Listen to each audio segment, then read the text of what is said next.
दोस्तों, मेरा नाम अभिषेक है। मैं आप लोगों का स्वागत करता हूं अपने YouTube channel invest and grow up में।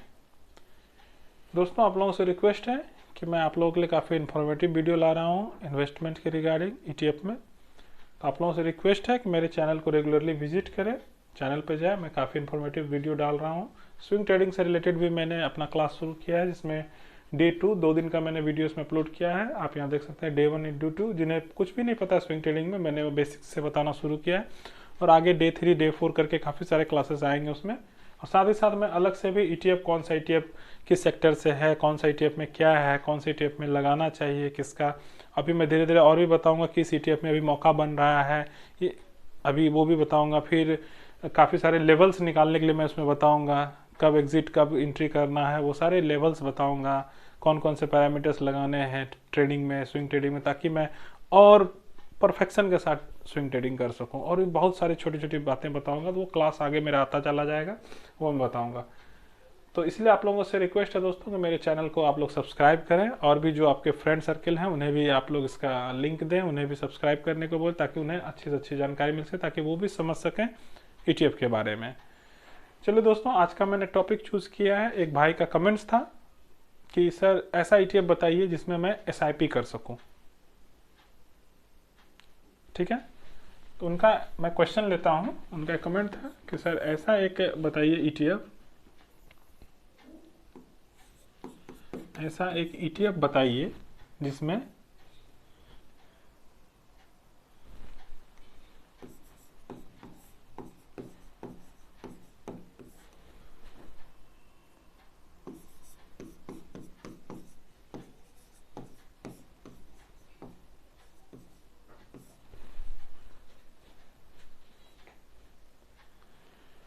उनका यही क्वेरी था। और एक भाई का क्वेरी था, मैं वो भी लिख देता हूं यहाँ पे कि सर मेरे पास 1 लाख रुपए है, मैं कहीं लमसम इन्वेस्ट करना चाहता हूँ, मुझे बताइए कौन सा ETF है। ठीक है, वो ETF पूछ रहे हैं जिसमें मैं लमसम इन्वेस्ट कर सकता हूँ। एक भाई का कहना है कौन सा मैं ETF लूँ जिसमें मैं SIP कर सकता हूँ।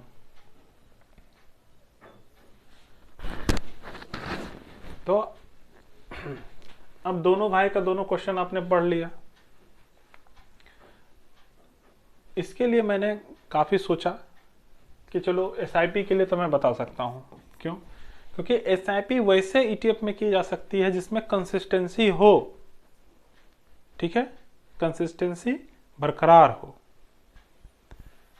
कंसिस्टेंसी किस में ज़्यादा है? सबसे पहले तो इनको जाना होगा लॉन्ग टर्म के लिए। अगर SIP करना चाहते हैं तो सबसे पहले कंजर्वेटिव पोर्टफोलियो में जो मैंने बताया था 5 ETF, उसमें जाना पड़ेगा इनको। पहला सवाल, अगर उन भाई से मेरे रिक्वेस्ट है कि अगर वो मेरा कंजर्वेटिव पोर्टफोलियो का वीडियो नहीं देखे हैं तो मुझे नहीं लगता कि मैं बताऊंगा उनको समझ में आएगा। फिर भी मैं कोशिश करूंगा कि आप लोग यहाँ जाएं मेरे वीडियो सेक्शन में और वो देखें कि मैंने कंजर्वेटिव पोर्टफोलियो कौन सा बताया है, कौन से वीडियो में है। जैसे कि ये है ETF का पोर्टफोलियो कैसे बनाना है, तो ये मैंने इस पर कंजर्वेटिव पोर्टफोलियो बनाने के लिए बताया है। काफ़ी लोगों ने इसको विजिट भी किया, पसंद भी किया वीडियो। तो मैं चाहूँगा कि आप लोग पहले इसको देखें, तभी मेरी बातें समझ में आएंगी। ठीक है, तो फिलहाल मैं अभी यहाँ पे आपको बताता हूँ।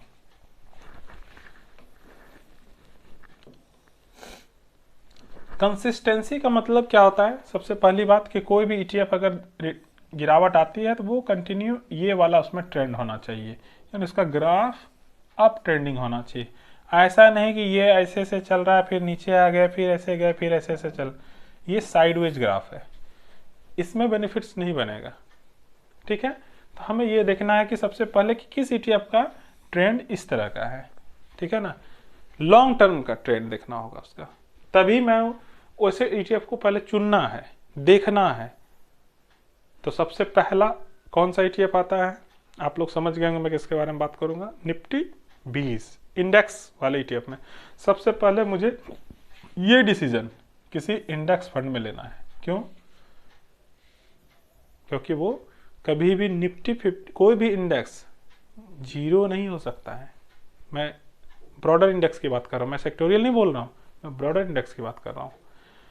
निफ्टी 50 है या निफ्टी नेक्स्ट में निफ्टी 100 जो भी है, ब्रॉडर इंडेक्स की बात कर रहा हूँ मैं। ब्रॉडर इंडेक्स जीरो नहीं हो सकता। स्टॉक जीरो हो सकता है, डिलिस्ट हो जाएगा, इंडेक्स नहीं होगा।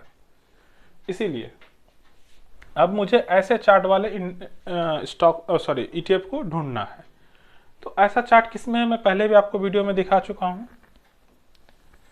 ऐसे चार्ट के लिए मैंने उसमें बताया था आपको कंजर्वेटिव में कि निफ्टी 50 जैसे निफ्टी 20 ETF है, बिल्कुल वही है। अब आप चलिए मैं आपको ले चलता हूं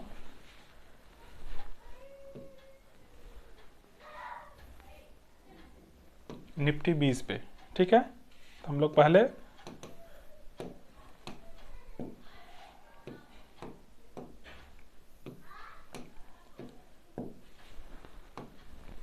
मैं ये गूगल फाइनेंस पे आ गया। अब मैं यहाँ पे देखता हूँ कि निफ्टी 20 का तो आप लोगों को मैंने काफ़ी बता चुका हूँ निफ्टी 20 के बारे में। फिर भी मैं आपको, भाई का सवाल था तो मैं उसमें फॉर एग्जांपल दे के बताऊँगा ताकि उनको कॉन्फिडेंस हो सके, क्योंकि वो लॉन्ग टर्म के लिए SIP करना चाहते हैं। तो उनके क्वेश्चन को जवाब देने के लिए मैं बताऊँगा कि इनका अगर मैं मैक्सिमम यहाँ चार्ट देखूँ, ठीक है, लॉन्ग टर्म का, देखिए ये इनकी एंट्री कब हुई है, यहाँ देखिए 2002 से ये इंडेक्स चल रहा है, जब उसका वैल्यू 10 रुपए का था, मतलब 11 रुपए के आसपास था वैल्यू, मतलब इस ETF का वैल्यू 11 रुपए के आसपास था 2002 में। लगभग 22 साल बीत गए, कितना गुना हो गया आप देखिए, 2452 गुना इसने रिटर्न दिया है। परसेंटेज में 2452% का इसने रिटर्न दिया है, मोटा मोटी आप समझ गए। तो 22 साल में तो आप पैसे को तो अच्छा खासा बना दिया।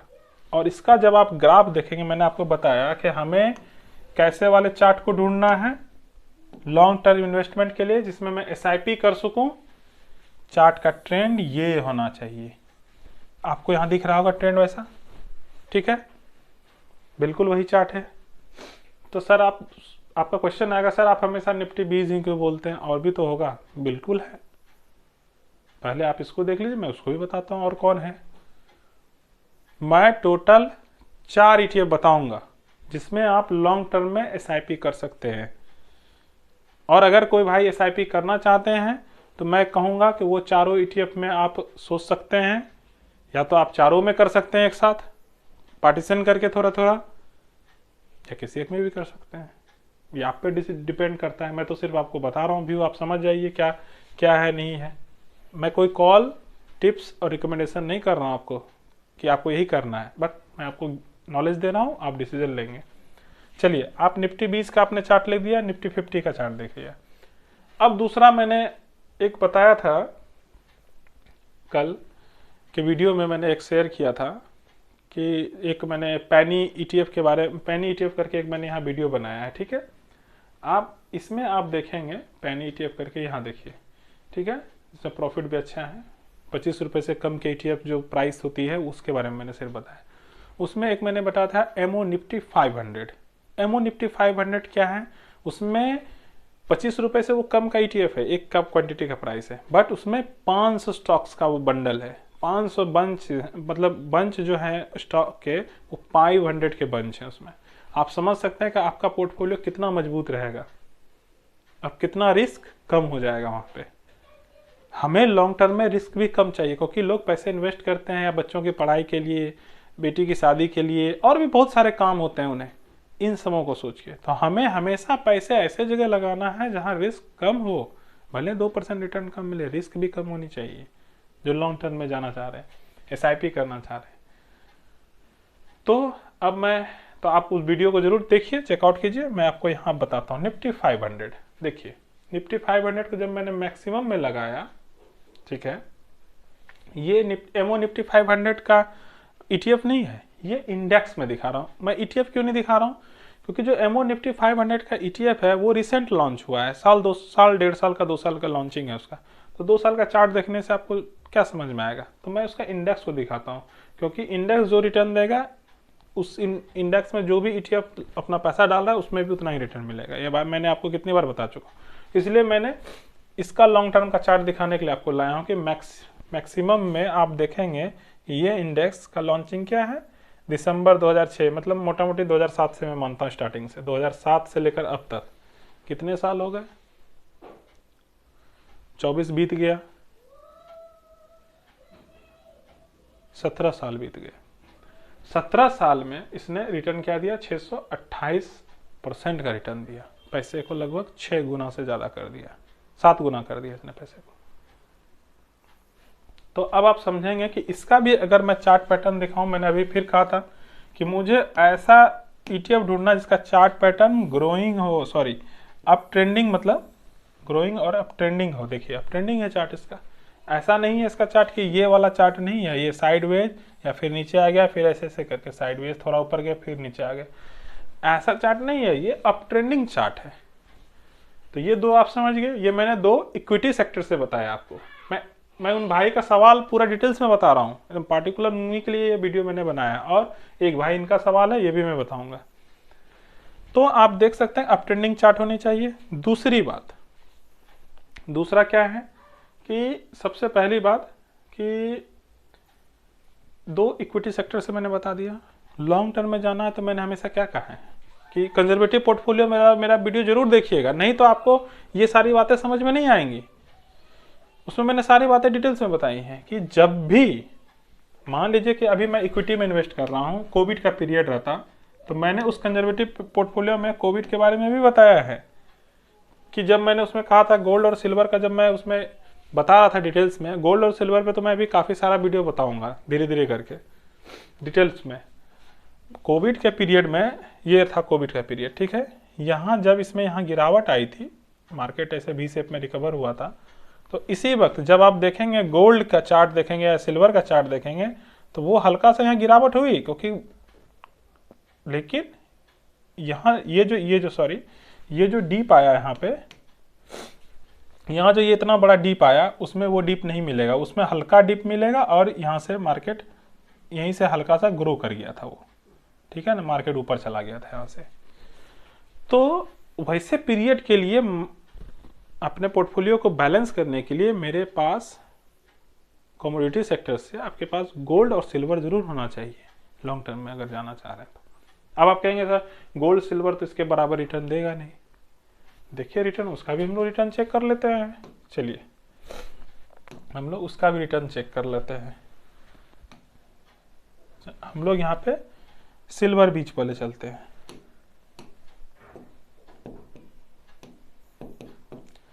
सिल्वर बीज आ गया, चलिए सिल्वर बीज पे हम लोग जाके देखते हैं कि इसका रिटर्न क्या है। मैक्सिमम में चले, ये लगता है ज़्यादा दिन का इसका भी चार्ट नहीं है, पुराना चार्ट नहीं है इसका चार्ट मैक्सिमम मुझे लगता है 2022 से है, यानी कि मात्र 2 साल पुराना ये ETF है। तो उतना मैक्सिमम चार्ट देखने से हमें कोई फ़ायदा नहीं है, ठीक है। हम 1 साल का ही चार्ट देखते हैं इसका, ठीक है। अगर मैं इसका कोई पुराना होगा तो मैं बता दूंगा कि जब आप इसका पुराना रिटर्न देखेंगे गोल्ड का, अगर मैं चलिए मैं सिल्वर गोल्ड का और दूसरा चलता हूँ, सॉरी सिल्वर का मैं कोई और ETF देखता हूँ जिसका लॉन्ग टर्म का चार्ट अवेलेबल हो, ठीक है।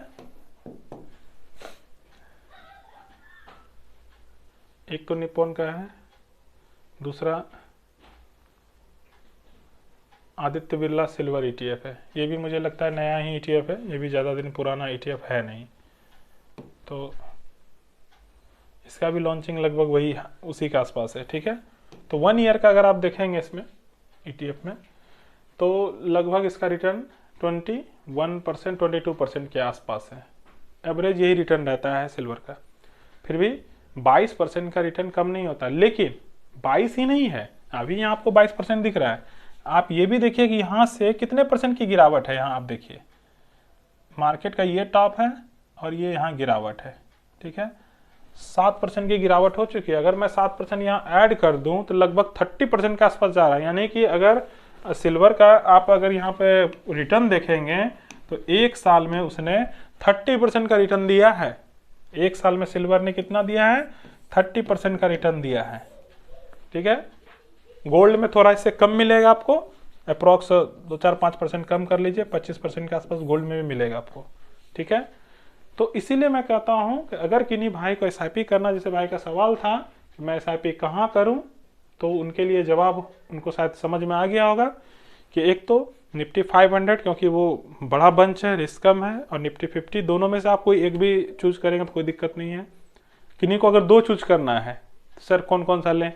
आप निफ्टी 50 के साथ एक सिल्वर ले सकते हैं, या कोई निफ्टी 500 के साथ सिल्वर ले सकते हैं, कोई सिल्वर के जगह गोल्ड, मतलब दोनों से एक दोनों मैंने दो इक्विटी से बताया, मैंने 2 ETF इक्विटी से बताया और 2 बताया आपको gold and silver, gold oblique silver बताया। ठीक है, आप यहाँ से भी एक चूज कर सकते हैं, यहाँ से भी एक चूज कर सकते हैं। किन्हीं को ज़्यादा अगर सेफ्टी चाहिए तो 2 यहाँ से ले लें, दोनों को दोनों ले लें। ठीक है, दोनों को ले सकते हैं। लेकिन ये मेरा कोई रिकमेंडेशन नहीं है कि मैं ये कह रहा हूँ कि आपको यही लेना, नहीं। मैं आपको कह रहा हूँ कि 2 इस सेक्टर से भी आप चूज कर सकते हैं, 2 उस सेक्टर से भी आप चूज कर सकते हैं। ये आप पे डिपेंड करता है। मेरा ये कोई रिकमेंडेशन नहीं है, मैं बार बार इस चीज़ को कहता हूँ, क्योंकि मैं कोई सेबी रजिस्टर्ड नहीं हूँ, इसलिए मैं आपको रिकमेंडेशन नहीं दे सकता। ठीक है, मैं सिर्फ आपको व्यू बता सकता हूँ। अब आप क्लियर समझ गए होंगे। चलिए नेक्स्ट भाई का सवाल लेते हैं। नेक्स्ट भाई का सवाल क्या था कि 1 लाख रुपए मैं इन्वेस्ट करना चाहता हूँ, कहाँ पे इन्वेस्ट करूँ लमसम। तो मैं इनको एक ही चीज़ बताऊंगा कि लमसम जब मार्केट टॉप पे रहे, मार्केट हाई पे चले, तो लमसम नहीं करने का है। ना आप म्यूचुअल फंड में इन्वेस्ट कर सकते हैं लमसम। मैं एक बार ETF में बात म्यूचुअल फंड की आ जाती है, मैं ETF के बारे में कहना चाहता हूं कि आप कहीं भी इन्वेस्ट नहीं कर सकते हैं लमसम। और लमसम कब किया जाता है? जब मार्केट में कम से कम अच्छा खासा करेक्शन हो, करेक्शन पीरियड हो मार्केट में, तब।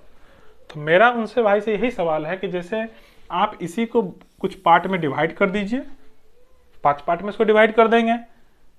जैसे मैंने कहा था लॉट साइज करने के लिए, तो लमसम ही करना है तो इसको 5 पार्ट में डिवाइड कर दीजिए। कोई भी ETF मैंने अभी तक इतने ETF है, मैंने एग्रेसिव पोर्टफोलियो का भी ETF बताया और कंजर्वेटिव का भी बताया। तो आप ये करिए कि कंजर्वेटिव में मैंने बताया कि 3 से 4% का अपना देखते चलना है, नीचे गिरावट हुई अपना लॉट साइज लगाते जाइए। ठीक है, क्योंकि मार्केट अभी हाई पे है, गिरावट भी हो सकती है, करेक्शन भी हो सकता है, दोनों के लिए तैयार आना है। ठीक है, चाहे अगर आप एग्रेसिव में जाते हैं तो एग्रेसिव में मैंने क्या बताया, 5 से 6% का रखना है डाउन ट्रेंड में इन्वेस्टमेंट का तरीका।